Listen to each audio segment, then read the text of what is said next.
coming up on this episode, I try to unpick the kind of thought of being late and kind of lessons where lateness has sometimes been a benefit to me and sometimes it's kind of been a hindrance.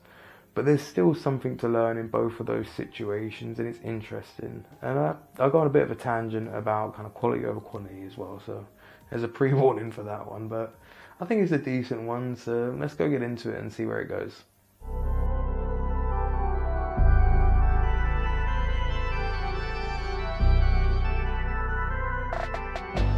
What's going on, beautiful people? This is the Perspective Chasers podcast, and I'm your host, John. On this episode, I'm thinking about being late and just the different lessons you can learn from just being late in life, and sometimes it's not always a bad thing. Like, I've had a few situations in my life where being late has actually led to something better. But the whole kind of mentality around lateness and that, there's a lot to unpick there. And I suppose it's like with anything, where to start, but the only thing that comes to mind straight away is a story of when I used to work security, and I woke up probably about 3 hours late for work, and I was burning the candle at both ends and in the middle. Absolutely exhausted, managed to oversleep, and yeah, I was 3 hours late. But they still wanted me to turn up to the event, and as a result, I ended up getting put on another event that was far better, lasted longer, paid more money, and yeah, it was just a chilling event, to be fair. So in that case, being that late was actually a win. But more often than not, when we end up being late or we're in a situation where we're running late, we get more wound up, we get stressed out. Realistically, you just make things worse.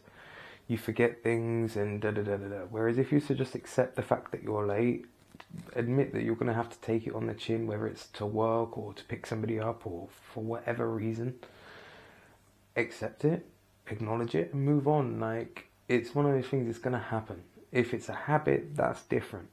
If you're somebody that's constantly late in life and everything else, that tells people that you don't care.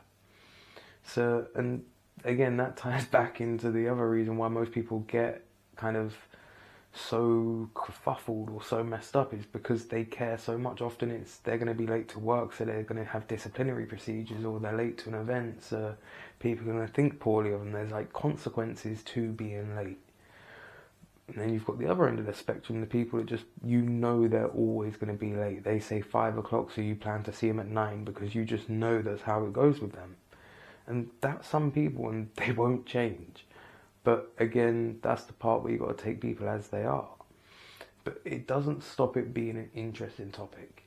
So like, if you are somebody that struggles with lateness and being late to whatever it is, ask yourself why. Because as with anything, there's going to be cause and effect. Like I say, I know normally if I'm late, it's because I've tried to do too much. I've bitten off more than I can chew, I've spread myself too thin, and I know that's normally why I'm late. So I have to just take it on the chin, accept it, and move on. Like, it is one of those ones. What's the worst that's going to happen? And trust me, I've had it bad where, like, I've got into little bumps in the car and that, on trying to squeeze through traffic and rush in because everything's just rah, rah, rah. Like, but really and truly, that's now cost me more time. Whereas if you just waited and was calm and you're just like, cool, I'm late, apologise for being late, take it on the chin and move on with your day. Like, it's not the end of the world. I remember before I was in a extra special predicament, shall we say, and then I remembered that I had work the next morning, and I spiraled, and I was like, oh my God. And I was like, okay, cool, well, if I don't wake up for work, what's the worst that happens? I get a slap on the wrist, I get told off. At absolute worst, I lose the job. Life still goes on. I'm still alive, all the people I care about are alive, the world's still turning and blah, blah, blah, blah, blah, blah, blah. But again, we tend to catastrophize, especially when we're all hyped up and we're all wound up and everything else, which happens again when you're late. So just being aware of it and managing it and accepting it for what it is, much like loads of kind of aspects of life, a big part of it is accepting it for what it is. Again, if you know that you've taken all of the steps, you left on time, this, that and everything else, but there's been a car crash, or there's roadworks, or there's this or that, there's a reason for you being late, then there's a reason for it. It's not empty. Don't just think like, oh, okay, cool, well, this is me forever. Again, like I spoke about the 5 to 10 rule before. Like, if it's a common occurrence, okay, cool, your opinion may start to solidify. But if it's a rarity, if it's because you're pushing yourself too far, or you spread yourself too thin, or you told people that you would be somewhere and you forgot about it, or whatever the reasons may be, understand it doesn't define you unless it's an ongoing behaviour. Again, if you're one of those people that people expect to be late, maybe it is something that you need to address. But even then, maybe it's not a problem to you. Maybe it's a problem to them. Maybe you have valid reasons for being late. Maybe you have very little free time. Like, again, it ties into another episode of like your expectations of people. Like, people's expectations of yourself, and your expectations of other people, they're always going to change, and they're your expectations or their expectations. Nobody else has to uphold that. Again, like if somebody says to me, like, oh, John, will you be this place at this time? I'll give them my word by all means. But believe me, if something comes up that is more urgent than that, I'll be at that other place. And I will send a message or whatever else, but I still won't turn up, or I'll turn up late or whatever. Like, that is just sometimes, again, to go on like one end of the spectrum to the other, like you could either be incredibly careless, or you could have a lot of responsibilities and be incredibly caring, and you've just got a lot to do. And again, people are always going to fall everywhere on the spectrum. So don't be too hard on yourself for where you fall, but just acknowledge where you are. And if where you are doesn't kind of resonate with you, or that doesn't feel true to you or whatever, then do something to adjust it. Again, if it's a problem to you, then it's a problem. But if it's a problem to everyone else, there's questions there. Again, it's not to say that you're always going to be right. We're all wrong at times. But if you're chasing your happiness and everything else, and you're actually level-headed and you've got your priorities in order, or you're trying to get your priorities in order, being late once in a while ain't going to be a problem. It's when it's a reoccurring thing. And again, if you are late, is there a genuine reason? If it's, oh, I didn't wake up on time or whatever else, that's not a valid reason. That just tells people you don't care. And this, like, there is a lot you can find out from a very small statement or a very small action. So when you turn up late, that says a lot about you. It says that you're not prepared. It says that you don't care about the thing too much. It says you don't care about the consequences, that you prioritize yourself more than anything else, and this, that, and everything else. Like, there's so much you can kind of unpick from somebody's mentality. If somebody turns up 5-10 minutes early, you think, okay, cool, this person's punctual, they care, da-da-da-da. If somebody turns up an hour and a half early, you think, wow, this person's got nothing better to do. They go to the other end of the spectrum. I'll tell you about this guy that I used to work with, that he was one of those guys that everybody's getting their breaks and everything else, and he'll go, no, I don't need my break. Okay, but you're not saving the day, bro. Like, there's other people that are taking breaks. You're entitled to a break. Like, don't just try to stay for the sake of staying, or kind of like you make doing things like that, you make it worse for everybody else. So if everybody turns up that hour and a half early, or a good few people turn up that hour and a half early, and now it's expected of everybody, but that's an hour and a half out of their life that they could be doing something with. They might have responsibilities that's now made their day longer. Rah rah rah rah rah. There's loads of ramifications for all of these different actions and consequences. So actually taking the time to see the cause and effect of your own kind of lateness, and things like this episode's going to go up late, and that's what kind of inspired the episode. But I thought to myself, genuinely, is it worth trying to rush an episode and kind of get it out and just be on time with it?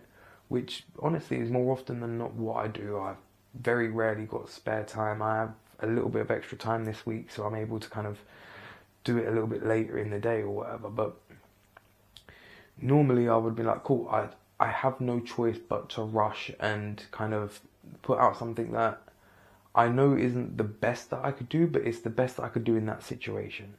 And sometimes there's a lot of situations in life that are like that. But then there's other times where you've got to focus on the quality over the quantity rather. And the whole thing with this in this scenario anyway, is that I've been trying to build that kind of base of content and build a solid schedule and a routine, not just for the channel, but for myself, which I still struggle with. Again, like sometimes things are a bit hectic and that, and I have no choice but to kind of do things the way that I do them. But that is life. Sometimes you've just got to deal with the hand that you're dealt until you can kind of make a better hand or make a better play. But it doesn't kind of change the value of it. But even still, so like, because I had the time today, I was like, cool, I'm going to favour the quality, and hopefully this is a little bit better than what it would have been if I'd have just rushed it and kind of rushed the ideas. Again, I could have recorded it last night, but mine just wasn't there. I was exhausted, and again, I thought like, well, quality over quantity when I can. That's probably an ethos that I carry through a lot of life, where it's like, if you can get better quality, it's far better than having more of that thing. No matter what it is, whether you're talking about training and kind of nutrition and that kind of stuff, quality is going to be far better than quantity. If you can get quality food, quality workouts and things like that, that's going to be far better than eating loads of food and doing loads of workout that are of poor quality or a poor standard. Same with doing like business preparation or any kind of aspect of life. There's always going to be the two roads, and you can either justify one with the short road or sometimes you are going to have to take the lesser of the two options, but it's not all the time. When you can, every so often, you're going to be able to choose that quality and you're going to be able to boost it. Like, for some people, you might have that quality all the time, and that's your norm, is that high quality, fair play. But that's your reality. That's not going to be everybody's. And taking the time to kind of see where you are, see what kind of person you are, see what kind of life that you have, and what kind of... Damn it, I've lost the train of thought. It's kind of how your priorities sit in that sense. Like, are you somebody that does kind of require constant kind of... a constant feed opposed to like a quality feed? So like, if some people just need to stay in the routine. So when I was training, before I become a personal trainer, while I was training in security, I was a workaholic. I'd work 6 days a week. I'd train in the gym 7 days a week, and I was absolutely trying to obliterate myself. Trust me. But it led very few places. But I needed that routine. Once I was in the routine of going to the gym 7 days a week and working 6 days a week, I could just keep going, because I climatized to it. It become normal to me. Now, the quality of the workouts, they could have probably been better. The food that I was eating, the quality could have been better. I was doing meal prep, and again, it could have been worse. Don't get me wrong, I was putting in a lot of effort. And that's another thing. We always tend to kind of remember things a little bit tainted than what they was. I genuinely was putting in a lot of effort, and I thought I was trying hard in those times. But hindsight is a mofo. And looking back, there is a lot of things that I would do differently then than I would now. So I would probably give myself a little bit more rest and increase the quality of the food where I can, increase the quality of my rest, and a few more things, not just focusing on that consistency and that quantity aspect of things. Because I was very much thinking more calories, more weights, more training sessions, more. And that's not always the case. Sometimes dialing everything back, making it simple, making it smaller, that's the kind of win. And sometimes that's what you got to do with life. I mean, I've had to boil things down so many times and get things back on track. Even with this train of thought, kind of like boiling it back down and kind of I reminded myself what the actual kind of core idea of this episode was meant to be, which is lateness, and now I've kind of gone on a tangent. But so it happens. It doesn't mean that it wasn't a relevant kind of tangent or it wasn't a valuable tangent, but that's where my mind wanted to go. And sometimes this is what you got to do. You just got to take it as it comes. Like, again, I could have waited even later and tried to get a better episode or this, that, or whatever, but everything has its time and has its place. And this is something that, like I say, there is a lot that if you actually, even if this episode just makes you think about a few times that you've been late and how you've dealt with it, that's a win. Because it is something that a lot of people stress over and causes a lot of stress and anxiety and this, that and everything else. But realistically, it's not the end of the world when you're late. There's very few instances where it's going to be a life and death situation for you to be late. And if it is a life and death situation when you're late, I understand you being under that pressure and da-da-da-da-da. But for us that kind of don't have that much pressure on the times that we are late, take it easy on yourself and you'll manage it a lot better. And you'll probably get there a bit earlier, because even if you did kind of rush around and try to get there earlier, it's not going to make a difference. You're still late. Okay, cool, so you got there 37 minutes late instead of 45 minutes late. But you could have potentially got a speeding ticket or caused a crash or you flipped somebody off or whatever it is. The amount of stress and the amount of just negativity that you put yourself through in that kind of situation of stress and over being late, it's all unnecessary because it's not changed the fact that you was late in the first place.